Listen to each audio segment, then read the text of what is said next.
우리가 계속해서 로마서의 말씀을 살펴보는 가운데 있는데요.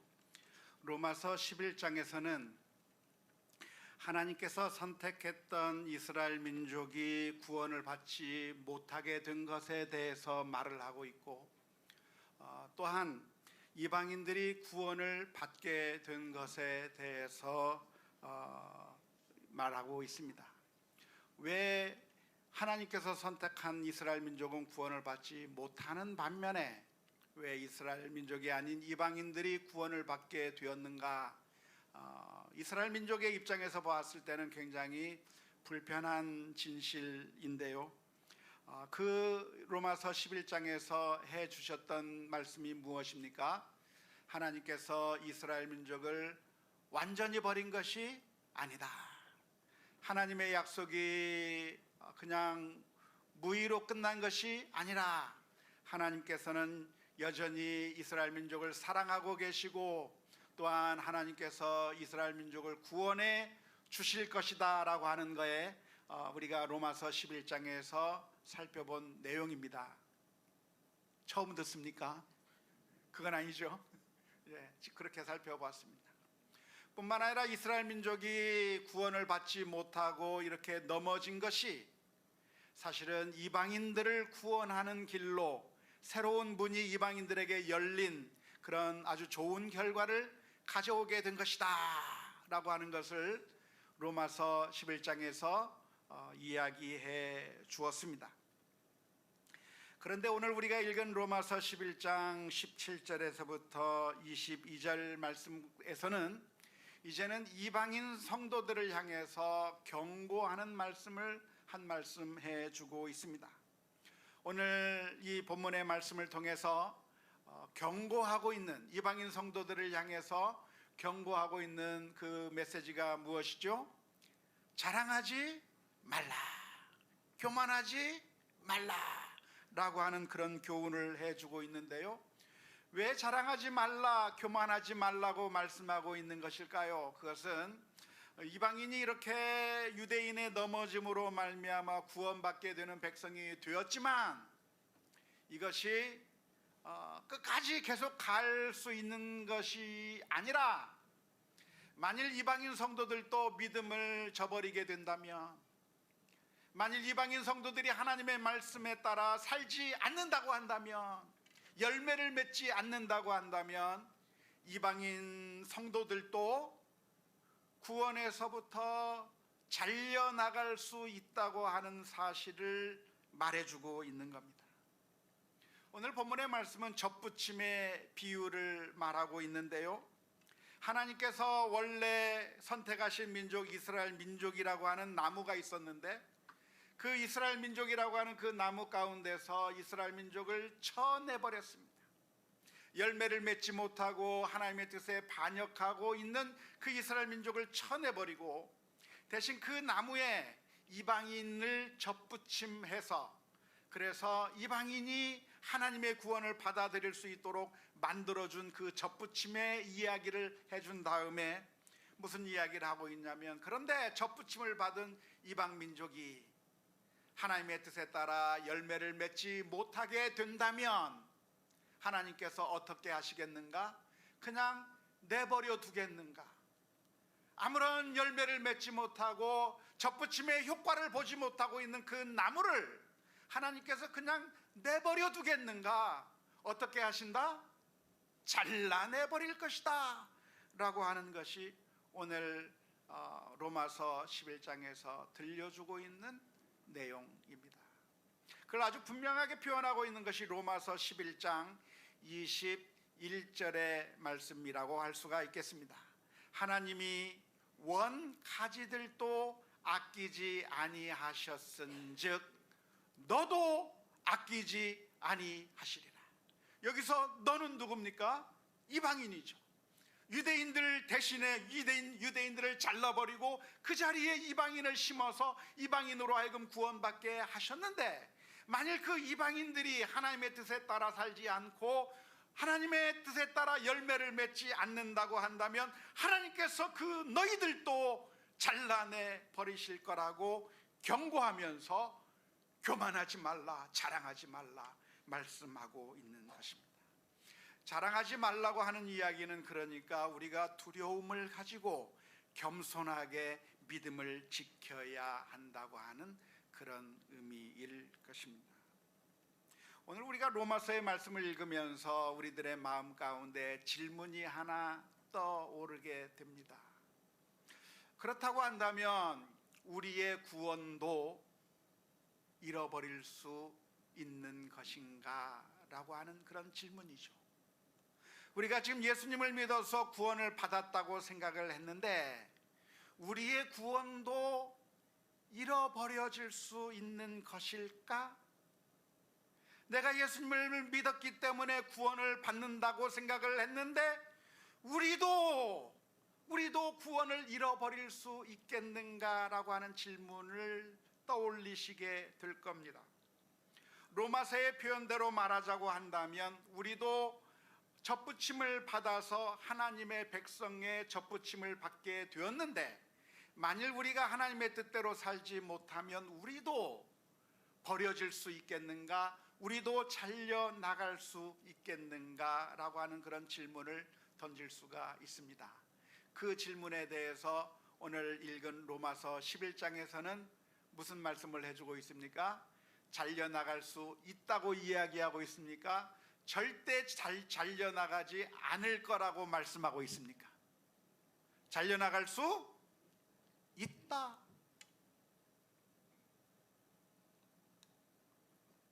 이러한 로마서의 말씀은 우리가 지금까지 알고 배워왔던 칼빈주의 5대 교리의 가르침과는 상반되어 보이는 말씀입니다.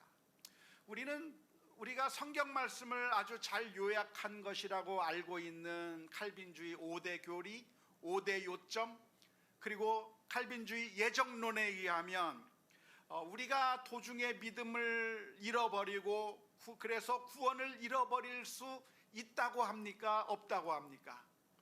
구원을 잃어버릴 수가 없다고 말하는 게 칼빈주의 5대 교리의 이야기입니다. 처음 듣는 내용입니까? 처음 듣는 것처럼 쳐다보고 계시는데 한번 복습을 한번 해봤으면 좋겠어요. 칼빈주의 5대 교리 한번 도표를 한번 봤으면 좋겠습니다. 성경을 아주 잘 요약한 것이라고 알려져 있는 칼빈주의 신앙의 5대 핵심, 5대 요점을 5개로 이야기하고 있는데요. 흔히 튤립이라고 표현을 하죠. 첫 번째는 어떤 내용이냐면 인간은 전적으로 타락해 버려서 스스로의 노력으로서는 아무리 해도 구원을 받을 만한 능력이 없는 상태가 되었다고 하는 것이 첫 번째 요점입니다. 인간은 전적으로 타락해 버려서 스스로의 힘으로는 구원받을 재간이 없다 하는 것이 첫 번째 요점입니다. 두 번째 요점은 무엇이냐면 그런 인간들을 향해서 하나님께서는 무조건적인 사랑을 베풀어 주셨다고 하는 것이죠. 하나님께서 사람들 가운데 일부를 아무런 이유 없이 선택해 주었다고 하는 것이 무조건적인 선택의 교리입니다. 이 사람이 착해서가 아니라 이 사람이 저 사람보다 낫기 때문이 아니라 하나님께서 그냥 일방적으로 선택했다고 하는 거예요. 우리들에게 어떤 장점이 있어서 선택한 것이 아니라 다 똑같이 나쁜데 그 가운데서 하나님께서 어떤 사람들을 일방적으로 선택해 주셨다. 하나님께서 사랑할 자를 사랑하고 미워할 자를 미워하시면서 하나님께서 무조건적으로 아무런 근거 없이 아무나 선택해 주셨다고 하는 것이 두 번째 무조건적인 선택의 교리입니다. 세 번째는 예수님께서 십자가 위에서 못 박혀 돌아가시면서 피를 흘려주신 것이 인류를 구원하는 구원의 목적이 있는 것인데 예수님께서 피를 흘려주신 것은 모든 인류를 위한 구원이 아니라 하나님께서 선택한 사람들만을 위한 속죄였을 뿐이고, 네 번째는 무엇이냐면 그렇게 하나님의 은총의 구원의 역사를 하나님의 선택을 받은 사람은 거부할 수 있는 것이 아니라 무조건 받아들이게 되어 있다. 하나님께서 선택한 자는 무조건 그 은총을 받아들이게 되어 있는 것이지, 사람이 하나님의 은총을 거부할 수 있는 것이 아니라 효과적으로 하나님께서 그 사람을 선택했다고 한다면 반드시 구원을 얻을 수 있도록 그렇게 은혜를 받아들이게 되어 있으며, 마지막으로 말하고 있는 것이 무엇입니까? 하나님께서 선택한 그 사람은 도중에 어쩌다 보니까 구원을 잃어버릴 수 있는 것이 아니라 반드시 구원을 얻게 된다. 하나님께서 선택한 사람은 도중에 믿음을 잃어버리거나 구원을 잃어버리거나 하는 일이 없이 반드시 구원을 얻게 된다라고 하는 것이 칼빈주의 5대 교리의 핵심적인 내용이라고 할 수가 있겠습니다. 이제 좀 생각이 나십니까? 네, 감사합니다. 이 가운데서 칼빈주의 5대 핵심 교리 가운데서, 예정론 가운데서 다섯 번째가 무엇이냐면 성도의 견인 교리예요. 견인이라고 하는 한자말이 좀 이해하기가 어려운데 한번 밑에 보여주시죠. 성도의 견인 교리라고 하는 것은 무엇이냐면, 선택받은 성도가 도중에 은혜를 잃어버리고 구원을 얻지 못하게 될 일이 절대로 없다라고 하는 것이 성도의 견인 교리인 것이죠. 이렇게 구원받게 될 성도, 하나님께서 선택하신 그 성도는 절대로 믿음을 잃어버리거나 구원을 잃어버릴 수 없다고 하는 것은 성경 전체를 통해서 들려주시는 메시지입니다. 성경적인 근거가 충분하고 너무나도 많이 있습니다. 그 가운데서 대표적인 예를 찾아보라고 한다면 요한복음 6장 38절에서부터 40절까지의 말씀입니다. 내가 하늘에서 내려온 것은 내 뜻을 행하려 함이 아니요 나를 보내신 이의 뜻을 행하려 함이니라. 나를 보내신 이의 뜻은 내게 주신 자 중에 내가 하나도 잃어버리지 아니하고 마지막 날에 다시 살리는 이것이니라. 내 아버지의 뜻은 아들을 보고 믿는 자마다 영생을 얻는 이것이니 마지막 날에 내가 이를 다시 살리리라 하시니라. 요한복음 6장의 내용이 뭐예요? 예수님께서 이 세상에 오신 이유가 무엇이냐면, 하나님께서 주신 사람들, 하나님께서 선택한 사람들을 한 사람도 빠지지 않고 반드시 100%한 명도 잃어버리지 않고 다 구원시켜 주겠다 하는 것이 예수님의 약속인 겁니다. 한 사람도 구원을 잃어버리게 하는 일이 없게 하겠다고 하는 것이 주님의 약속인 것이죠. 요한복음 10장 27절에서부터 29절의 말씀도 역시 마찬가지입니다. 내 양은 내 음성을 들으며 나는 그들을 알며 그들은 나를 따르느니라. 내가 그들에게 영생을 주노니 영원히 멸망하지 아니할 것이요 또 그들을 내 손에서 빼앗을 자가 없느니라. 그들을 주신 내 아버지는 만물보다 크심에 아무도 아버지의 손에서 빼앗을 수 없느니라. 그러니까 하나님께서 선택한 사람들은 구원을 잃어버릴 수 있습니까? 없습니까? 좀 확실하게 확신을 가지고 대답해 주세요. 하나님께서 선택한 사람은 도중에 믿음을 잃어버리고 구원을 잃어버리고 그래서 멸망받게 되는 경우가 있겠습니까? 없습니까? 없어요. 그게 성경 전체의 가르침이죠. 뿐만 아니라 우리가 하나님을 생각한다고 한다면 당연한 결론입니다.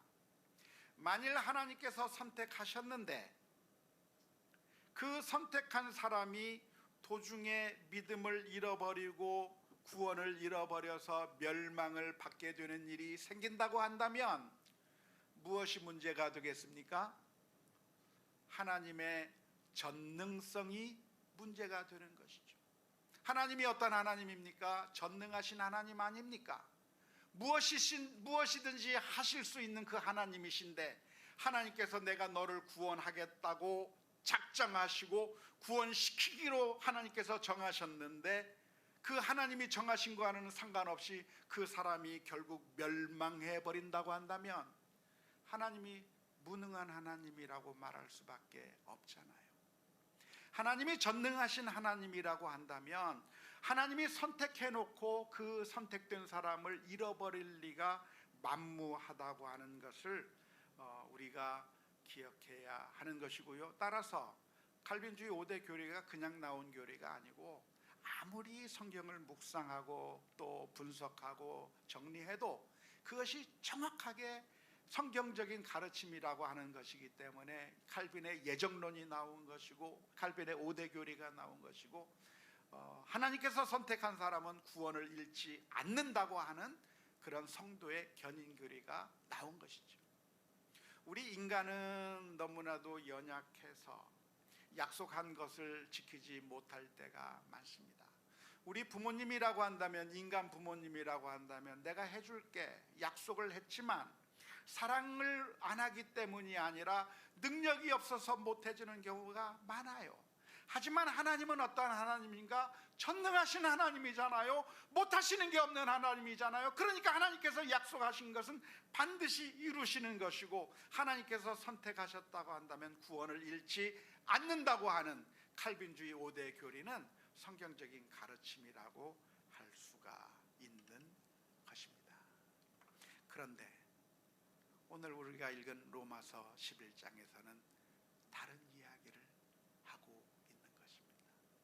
오늘 읽은 로마서 11장에서는 무슨 이야기를 하고 있냐면 우리가 구원을 잃어버릴 수도 있다고 말씀하고 있어요.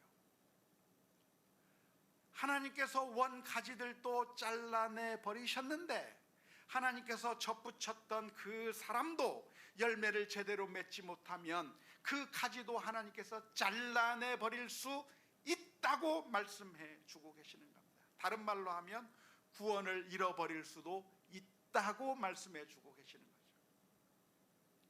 구원을 잃어버릴 수 있습니까? 없습니까? 헷갈리죠. 하지만 이것을 잘 이해하시면 좋겠는데요. 우리가 그림을 보면서 한번 이해해 보았으면 좋겠습니다.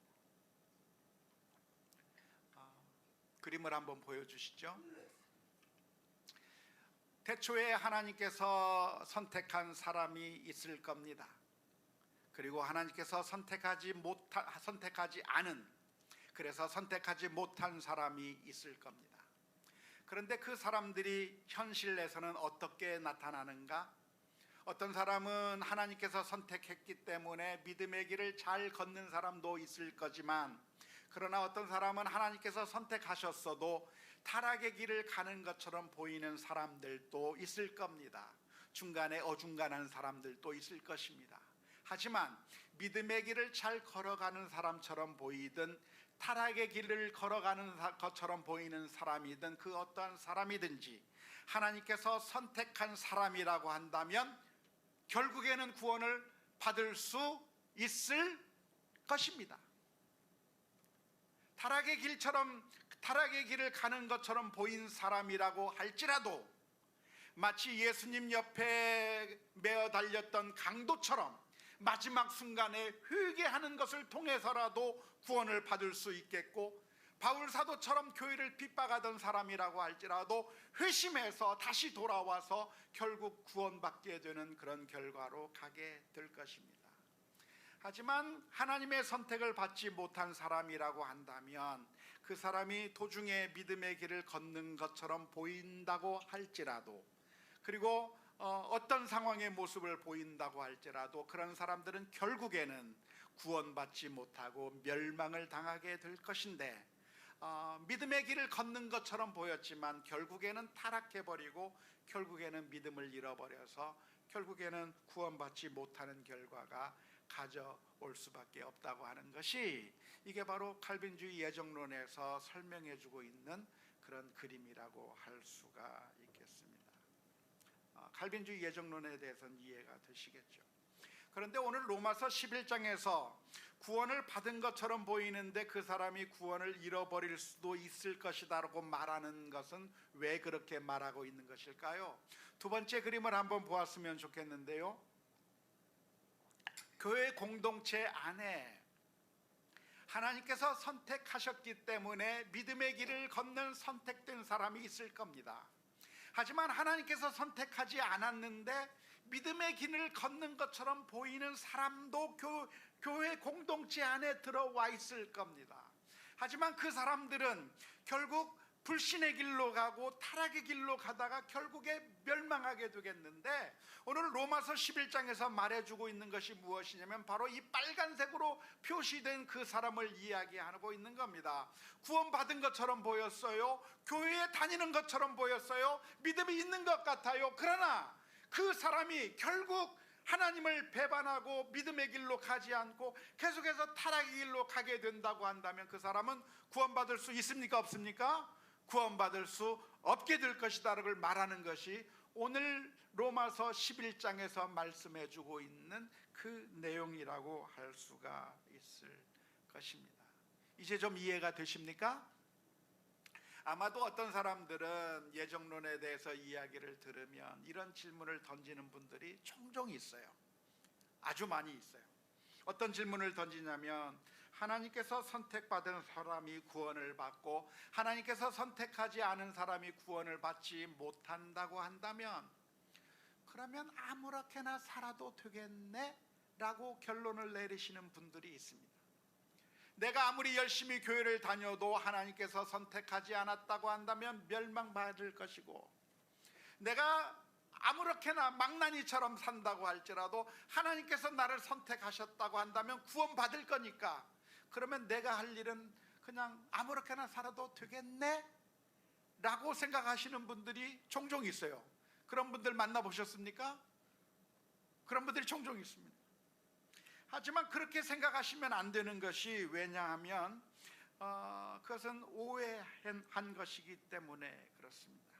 세 번째 그림을 한번 보았으면 좋겠는데요, 우리가 만일 믿음의 길을 잘 걸어간다고 한다면 그 사람은 반드시 구원을 받게 되어 있습니다. 믿음의 길을 잘 걸어가고 있는데 그 사람이 멸망당하게 되는 경우는 없습니다. 믿음의 길을 잘 걸어가는 사람은 결국 구원을 받게 되는 것이고, 결국 구원받게 되었을 때 아하, 하나님께서 나를 선택했구나, 하나님이 선택한 사람이었구나를 나중에 깨닫게 되는 것이죠.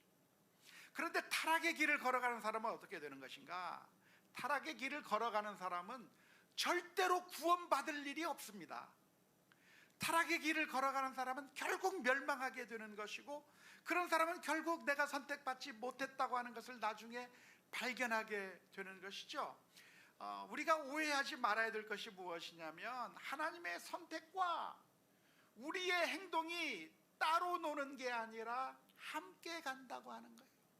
하나님께서 선택한 사람은 믿음의 길을 걸어가는 것이고, 하나님께서 선택하지 않은 사람은 믿음의 길을 걸어가지 않고 타락의 길을 걸어가게 되어 있다고 하는 겁니다. 그래서 예정론을 오해해서 어차피 내가 아무렇게나 살아도 선택됐다면 구원받겠지, 내가 어떻게 살아도 내 믿음 생활 잘해도 선택받지 않았으면 내가 구원받지 못하겠지라고 그렇게 생각할 필요가 없어요. 믿음의 길을 걸으면, 주님 안에서 신앙생활 한다고 한다면, 믿음을 가지고 있다고 한다면 구원을 못 받을 가능성이 있습니까? 없습니까? 믿음으로 사는 사람들은 없어요. 100% 구원받아요. 그게 무엇의 약속이에요? 성경의 약속입니다. 주 예수를 믿으라, 그러면 그 가운데 일부는 지옥 갈 수도 있을 것이다 라고 성경에서 말하고 있습니까? 그게 아니라 주 예수를 믿으라, 그리하면 너와 내 집이 구원을 반드시 얻을 것이라고 말씀하고 있어요. 누구든지 영접하는 자, 하나님의 아들을 영접하고 그 아들을 믿는 자는 그 가운데 일부는 지옥에 갈 수도 있을 것이다 라고 말하고 있는 것이 아니라, 그런 사람은 반드시 하나님의 자녀가 되는 권세를 주시겠다고 성경이 약속하고 있는 겁니다. 하나님의 아들을 믿고 예수 그리스도를 믿고 영접하고 믿음의 길로 가는 사람은 반드시 구원을 받게 되어 있는 것인데, 그런데 그렇지 않고 거부하는 사람은 멸망할 수밖에 없는 것입니다. 오늘 로마서 11장에서 말씀해 주고 있는 것이 무엇이냐면, 그러니까 결론은 무엇입니까? 믿음 생활을 잘해라. 교만하지 말아라. 내가 이미 구원을 받았다고 생각하고 나는 이미 구원을 받기로 작정된 사람이라고 교만하게 생각하면서 아무렇게나 행동할 것이 아니라 열심히 믿음으로 하나님의 뜻에 순종하며 살라고 말씀해 주는 것이 오늘 로마서 11장의 말씀이고, 만일 우리가 하나님의 말씀대로 살지 않고 불신앙 가운데 타락의 길로 걸어간다면 어떻게 될 것이다? 잘려 나가게 될 것이다 말씀하고 있는 것입니다. 하나님께서 원가지도 잘라내 버리셨는데 접붙임을 받은 우리가 무조건 구원받는 것이 아니라 잘려져 나갈 수도 있기 때문에 겸손하게 하나님 앞에서 믿음 생활 잘해라 말씀하고 있는 것이죠. 오늘날 우리 한국교회 성도님들 가운데 많이 오해하고 있는 것 중에 하나가 한 번 구원은 영원한 구원이라고 하는 그런 오해입니다. 그렇게 오해하고 있는 사람들이 누구예요? 구원파 사람들이 오해하고 있는 것이고, 뿐만 아니라 구원파적 경향을 가지고 있는 대부분의 한국교회 성도님들이 오해하고 있는 것이, 한번 구원받았으니까 나는 구원은 따놓은 당상이다, 이미 구원받았다라고 오해하고 있는 겁니다. 하지만 오늘 본문에는 그렇게 오해하고 있는 우리들을 향해서 아주 따끔하게 경고를 해주고 계시는데, 자랑하지 마라, 구원받았다고 생각하지 마라. 왜냐하면 너희들이 하나님의 말씀대로 살지 않으면 결국 망할 수 있을 것이라고 말씀해 주고 있는 것입니다. 바울 사도는 빌립보 교인들을 향해서 권면하기를 뭐라고 권면했습니까? 빌립보서 2장 12절의 말씀에, 그러므로 나의 사랑하는 자들아, 너희가 나 있을 때뿐 아니라 더욱 지금 나 없을 때에도 항상 복종하여 두렵고 떨림으로 너희 구원을 이루라. 이미 구원받았으니까 마음대로 살아도 된다라고 말씀한 거 아니고, 두렵고 떨림으로.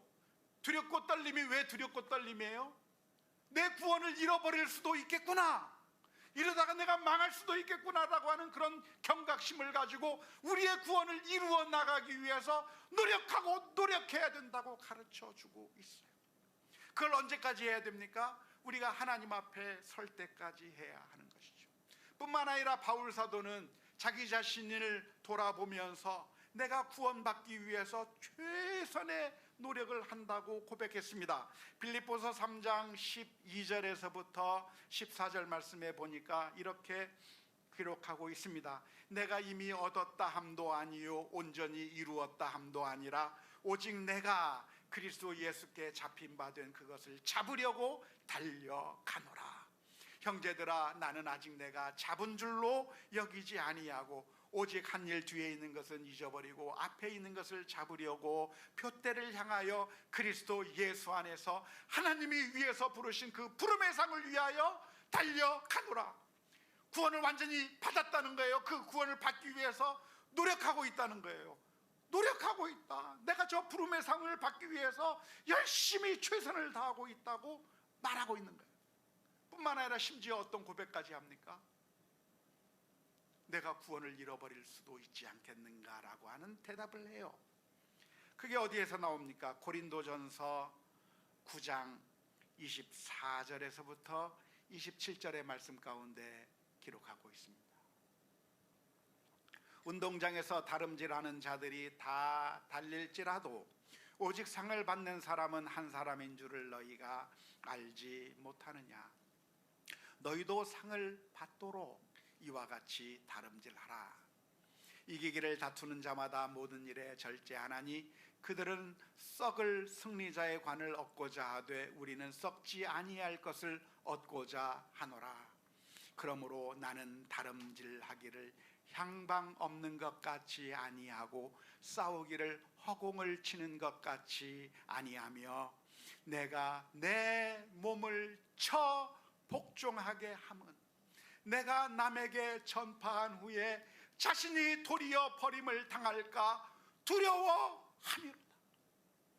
놀라운 고백이에요. 바울 사도의 고백이 무엇이냐면 내가 설교해서 성도들을 구원하게 만들고 내가 복음을 전해서 수많은 사람들이 주님을 받아들이게 그렇게 복음을 전했는데 정작 내가 구원을 받지 못할 수도 있겠구나, 정작 내가 지옥에 갈 수도 있겠구나, 내가 망할 수도 있겠구나라고 하는 그 사실을 기억하고 내 자신을 쳐서 복종시켜서 하나님의 말씀 가운데 순종하며 살기 위한 부단한 노력을 하고 있다고 하는 그런 놀라운 고백인 것입니다. 놀랍죠. 오늘날 우리 한국교회 성도님들과는 정반대되는 모습입니다. 오늘날 한국교회 성도들, 불신자들의 눈에 비치는 한국교회 성도들의 모습이 어떤 모습이에요? 괜찮아, 나는 예수님 믿어. 내가 이렇게 뻔뻔하게 나쁜 짓 하고 있지만 괜찮아, 나는 예수님 믿어. 나는 천국 갈 거야. 나는 괜찮아. 미워해도 괜찮고 이웃에게 사랑 안 베풀어도 괜찮고 하나님의 뜻을 어기면서 살아도 되고 교회에서 싸워도 되고 마음대로 내가 하고 싶은 거 다 해도 나 예수님 믿으니까 나 괜찮아, 구원받아 라고 착각하고 있는 게 우리 한국교회 성도님들이 많이 가지고 있는 생각들이에요. 그리고 그러한 모습이 불신자들로 하여금 교회에 대해서 역겨움을 느끼게 만들고 있는데 성경은 정반대의 이야기를 해주고 있는 겁니다. 지금 교회를 다니는 것처럼 보이고 예수님을 믿는 것처럼 보이지만 그러나 실제로 하나님의 뜻을 전혀 행하지 않고 하나님의 말씀을 거부하며 악의 길로 가고 있는 너희들은 하나님께서 잘라내 버릴 수 있고 하나님께서 선택하지 아니한 사람일 수 있는 것이라고 경고하고 있는 것입니다. 누가 구원을 얻는 것인가? 하나님의 뜻을 따라 순종하며 살아가려고 하는 그런 부단한 노력이 우리 가운데 있어야 될 줄로 믿습니다. 하나님의 뜻과는 상관없이 마음대로 죄를 짓고 살면서 내가 교회 다니니까 구원받을 거야, 내가 교회에서 목사니까 구원받을 거야, 내가 교회에서 장로요 권사고 내가 이런 중요한 일을 하니까 난 구원받을 거야, 그렇게 생각하지 말고 두려워하며 우리의 구원이 잘려져 나갈 수 있을 수 있다고 하는 것을 생각하면서 겸손하게 믿음으로 살아가야 한다는 의미입니다. 오해하지 마십시오. 그러니까 우리가 완벽해야만 구원받을 수 있다고 말씀드리는 것이 아닙니다. 우리가 완벽할 수 없고 우리는 늘 넘어지고 또 실수하고 또 넘어집니다. 아무리 노력해도 우리는 또 넘어지고 또 넘어지기 때문에 문득문득 악한 생각이 떠오르기 때문에 그래서 예수님께서 이 세상에 오셔야만 했고 저와 여러분들을 위하여 십자가 위에서 피 흘려 주셔야만 했습니다. 그래서 우리의 죄를 용서해 주셨는데 그 주님의 놀라운 은혜를 우리가 받았다고 한다면 더욱더 두렵고 떨리는 마음으로 하나님의 뜻에 따라 순종하며 나아가는 그런 믿음의 결단들이 있어야 될 줄로 믿습니다. 주여 도와주옵소서. 우리들의 마음 가운데 문득문득 하나님의 생각과 반대되는 생각이 떠오를 때마다 내 육신의 악한 생각에 이끌려 가려고 할 때마다 주여 도와주옵소서. 사랑할 수 있게 해 주옵소서. 주여 믿음으로 살게 해 주옵소서. 하나님의 뜻에 순종할 수 있게 해 주옵소서.